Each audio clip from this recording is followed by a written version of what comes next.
I'm going to show you one of my favorite chicken and rice dishes, but for two. Here we go.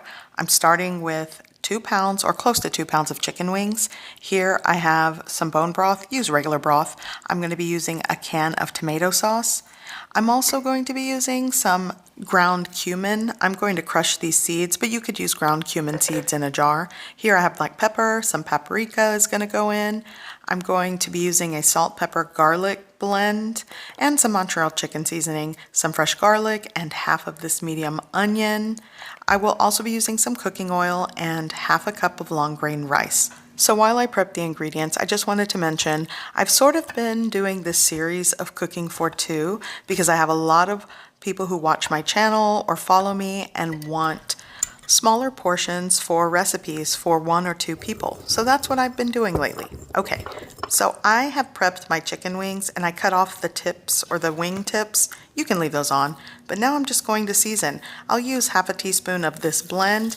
You could essentially season your chicken wings or your chicken with whatever you like, salt, pepper, garlic, onion powder. I like these blends. Okay, and I'm gonna add that paprika. And in the description below, I'll give you a good starting place of like measurements. Okay, into a preheated pan with cooking oil, I am going to brown and start the cooking process for these chicken wings. These are bone-in. If you're using boneless, the cook time will be less time. If you're using chicken breast, again, it's not going to take that long to cook it, but I prefer wings and legs for my chicken and rice. And this is what I grew up eating as a kid, Arroz Con Pollo. This is more of a Mexican style chicken and rice.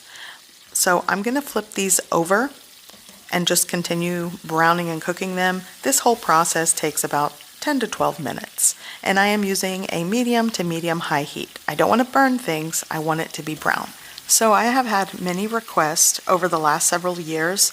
Instead of making like large family style meals, cooking for 2 or 1 has been requested. So I started to do this series and I will be doing other recipes. Like I've said before, be sure to comment with some of the recipes you want to see smaller portions or quantities for. I got a request for enchiladas for 2, so I'll be making that. So I rinsed my rice in cold water and it's going into my pan with whatever residual fond and cooking oil. And I am going to toast this. I did turn down the heat source. I don't want the rice to burn. I just want it to be golden, just like you see here. I want it to become fragrant, aromatic. You see the fond kind of pulled away from the pan. That's great. Now I'm going in with my chopped or diced onion, and I'm going to saute that as I continue to toast the rice. And toasting the rice helps to keep the texture when you add the liquid. Okay, I'm going in with about a half teaspoon of ground cumin. I'll say that's optional. Some people don't like cumin. Here I have 2 cloves of garlic that I chopped up, and I'm going to continue the saute. I don't want to burn the garlic, so another minute or so. And putting the ground cumin into the pan while you're toasting the rice just makes it more fragrant and aromatic. So you can opt to use half of this can of tomato sauce, but I want things to be kind of soupy and very tomatoey. So I'm going for the whole can, and I'm going to mix that in. And then I'm going to use that same can and measure out 8 ounces of chicken broth. I'm using bone broth because I kind of rummaged my pantry, but chicken broth, water works, and you season how you like. A little bit of cracked pepper, and I am going to add like 1 to 1.5 teaspoons of chicken bouillon powder. If you prefer not to use chicken bouillon powder, you can add like a half teaspoon of salt, give it a mix, and at this point, give it a taste for salt and seasoning and adjust to your preference. Okay, I'm going to add it back in the chicken wings, and I'm just going to arrange them as best as I can in this pot. And what I'm going to do is just add all of that juice that's left in the bowl where the chicken was kind of hanging out. I'm going to cover with a lid. And as you can see, it's already simmering, and I'm going to lower the heat and set the timer for about 15 to 18 minutes. And do not lift the lid. I think I'm going to go for 15 minutes for this pot of chicken and rice. And once the time is up, I'm going to shut off the heat, and I'm not removing the lid. I'm just going to set it to the side, and you'll want to let it set with the lid on for about 10 minutes.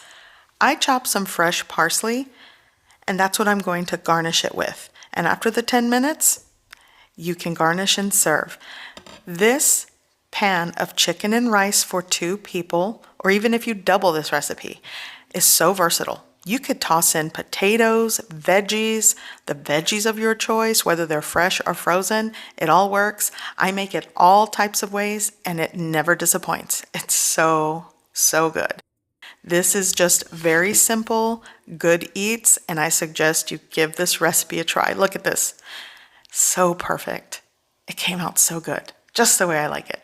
So I'm going to serve some, and like I said, you can make this for one person and save some for the next day. It's that good. Definitely a great date night or dinner for 2.